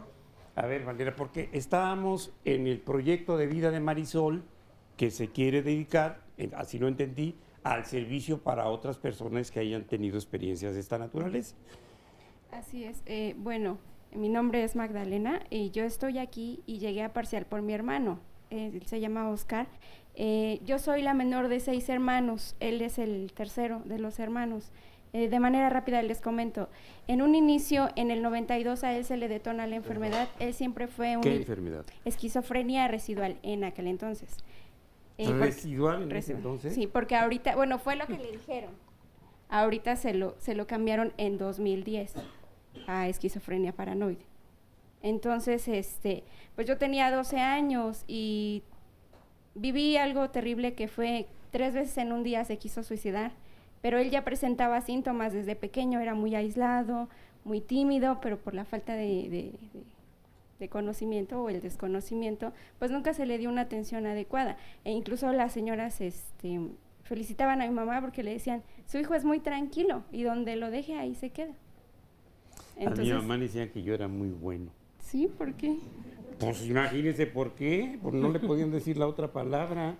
Bueno, el punto era ese, ¿no? Entonces, bueno, pasa el tiempo y en el 92 se le detona la enfermedad. Yo tenía 12 años, igual gastamos mucho dinero que no teníamos en brujos y muchas cosas antes de llegar a un médico adecuado que fue un psiquiatra. ¿No me recomiendan uno por ahí de paso? No, francamente no, porque lo único que no le vacían los bolsillos y no le resuelven nada. Pues se la van a persinar porque no traigo nada. Bueno, me parece bien. Entonces, bueno, ya se le detona y ese día 3 veces intentó suicidarse. Intentó encajarse un cuchillo, intentó ahorcarse y aventarse a un canal. Entonces, ya cuando pasó eso... ¿Fue al Canal 2? No, al Canal de Aguas Negras. Vivo cerca del Canal de Aguas Negras. El canal del desagüe le decimos coloquialmente. Bueno, vivo cerca de un canal que está por la casa de Morelos, donde fue fusilado Morelos. En Ecatepec. Así es, en Ecatepec. Por la espalda y en la nuca. Imagínense. Entonces, total que, bueno, ya, pasa eso, mis primos van tras de él, lo alcanzan a sujetar y ya de manera emergente lo llevan a una clínica cerca y como no es derechohabiente no lo quieren atender, entonces la gente se une y le dicen a los directivos que pues si están viendo muy mal a mi hermano que por favor le den la atención, ¿no? Total que ya lo sedan y de inmediato los enfermeros dicen que pues lo tienen que trasladar de manera rápida a Fray Bernardino porque si se despierta como toman él es chaparrito y pues está un poquito fornido y más aparte de descontrolados, tienen mucha fuerza. Sí, los chaparritos descontrolados son muy peligrosos. Somos peligrosos. Bueno, el punto es que pues ya llega Fray Bernardino, yo no pude ir porque era menor de edad y no podía pasar en ese momento, pero bueno, ya pasan los años, se mantiene controlado y todo. En 2010 él estuvo a punto de recaer. Los médicos, bueno, la verdad es que lo descuidé un poco porque tenía en fase terminal a mi papá en casa. Él tenía osteopenia. Entonces, pues él va a su consulta periódica y lo detienen porque él ya se había tomado 9 naproxeno porque él refiere que le dolía mucho la cabeza. Pero a ver, vamos en función del tiempo que ya se nos viene encima. Sí. ¿Qué pasa con esa necesidad que tienen ustedes hoy de expresar lo más frecuentemente posible a todo tipo de público la necesidad que existe del seguimiento del paciente psiquiátrico crónico? Yo quise contar todo esto porque fue la forma en que yo llego a Parcial. Mi papá muere y me dice al otro día que ya después del funeral... ¿Papá? Mi papá murió. Ah, pero me dice que le dice al otro día y ya me trasladé yo al delirio. Bueno, pues el día que muere mi papá, y me dice al otro día. Bueno, ya nos quedamos solos, mi hermano y yo, todos se van y me dice, oye, ¿y ahora qué vamos a hacer? Y yo le contesté algo que años atrás mi hermana me dijo cuando mi mamá murió. Le dije, pues seguir nuestra vida. ¿Y qué hice? Le dije, voy a buscar un programa en donde a ti te enseñan a ser independiente. Ahora sí. Y yo llego a Parcial. Muy bien. Bueno, de ahí pues estuve 1 año, 2 meses, conozco a varias personas de las que están aquí, que hemos hecho una gran familia. Lori. Ahorita. Es que si no, no me para, no me conoce. Pero ahorita nos paran de la Bueno, producción. pues, Sí. entonces, en la necesidad de dar a conocer nuestro testimonio y que no haya estigma de enfermedades, y que también quiero agradecer a este programa porque hay pocos espacios para expresar de esta manera las enfermedades mentales, nosotros como familiares, que somos cuidadores primarios, decidimos organizarnos para realizar una asociación civil que se llama ProAsame sin fines de lucro. A ver, ¿se llama cómo? ProAsame, que significa Proayuda a la Salud Mental, asociación civil. Sí. Entonces, pues nosotros... No están con la hermana del doctor Simi ustedes. No, nada que ver, nada que ver. Totalmente bueno, pues tengo independiente. Que preguntar, hombre, no sé. Totalmente independiente. Entonces, bueno, en esa necesidad yo estoy a cargo de la prensa y difusión. Entonces, yo recibí una capacitación en coordinación con psiquiatría comunitaria para nosotros de manera sencilla ir a las comunidades a compartir el conocimiento de las enfermedades mentales y quitar el estigma. Bien. Entonces, hemos participado en varios eventos, en varios foros, y los queremos invitar a un evento que va a haber el 16 de mayo de 1:30 a 5 de la tarde en la ENA, que es la Escuela Nacional de Antropología e Historia, en donde van a participar. Allá en el periférico, así es. junto a la sala Olin Yolisti. Así es. Y cerca de la pirámide, ¿de qué? Huicuilco. Bueno, entonces va a haber un evento en donde nos van a hacer el favor de acompañarnos los médicos de Hospital Parcial. Y está invitado todo tipo de público, Todo no tipo tiene de que público. llevar Está ningún abierto. requisito. No, está abierto. ¿Credencial de lector? No, es entrada libre. IFE. Nada. Nada. El teléfono para mayor información es 55 11 53 21 62. Y de igual forma yo los invito a que si el público en general quisiera que le lleváramos una plática, porque tienen algún familiar que tiene algún trastorno o tan solo que quiere escuchar de manera más especializada, nosotros podemos ir con psiquiatría comunitaria en coordinación con el doctor Alberto López. Y para finalizar, pues yo sí quiero agradecer las facilidades, porque gracias a estas personas se han ido realizando estos proyectos, al doctor Castañeda, que es el director del hospital, al doctor Larios. Muy especial. Al doctor Larios, que es el jefe de servicios ambulatorios, a la doctora Garza, que es la jefa de Hospital Parcial, y al doctor Alberto López, que es el de psiquiatría comunitaria. Muy bien, gracias, doctora Garza y compañeros médicos, psiquiatras y psicólogos. Vamos a concluir, faltan 5 minutos. Quisiera una opinión breve para el público que nos ve y que nos escucha. Vamos, doctora Garza, a hacer una síntesis de la finalidad de este programa y del programa de ustedes. Yo creo que principalmente la finalidad es la reinserción y la reintegración social que tenga ese paciente a su familia, a la parte laboral, ¿por qué no decirlo hasta la parte académica? Creo que es un buen servicio, no es porque esté a mi cargo ni porque tenga, creo yo, a los mejores médicos y psicólogos que hay dentro de la institución, pero creo que es un gran servicio, proporciona toda una parte de conciencia de enfermedad, toda una parte de apego farmacológico y apoya mucho a la paciente y a su familiar. Creo que es verdaderamente algo que nos ayuda a todos, a toda la sociedad y yo creo que a toda la parte humana. Creo que es esto. Doctora. El manejo de las enfermedades mentales con medicamentos no lo es todo. El proceso de rehabilitación, el proceso terapéutico es importante y nos va a permitir detener el deterioro. ¿Sí? Lo más importante en la enfermedad mental, como decía la doctora Garza, la reinserción social. ¿Y cómo vamos a reinsertarlos? Deteniendo el deterioro, y para eso son los servicios de rehabilitación. Doctora. Aprovechar el espacio para decir que necesitamos más voltear a ver a la salud mental. Eso incluye voltear a ver a aquellos que nos dedicamos a la salud mental en términos incluso económicos y políticos, que nos permitan tener un mejor presupuesto para las instituciones de salud mental. Bueno, yo creo que a pesar de que ya tiene sus años como tal, el modelo sigue siendo un modelo vanguardista. Para mí es la nueva tendencia de la atención hacia la enfermedad mental, de la nueva tendencia de la psiquiatría. Ojalá y hubiera más modelos como estos en todo el país. Somos el único modelo que hay en toda la República. Entonces, nos han venido a copiar, por ejemplo, de América Latina. Ojalá y se pueda expandir esto. Importante también el involucrar a toda la sociedad, a todos los miembros.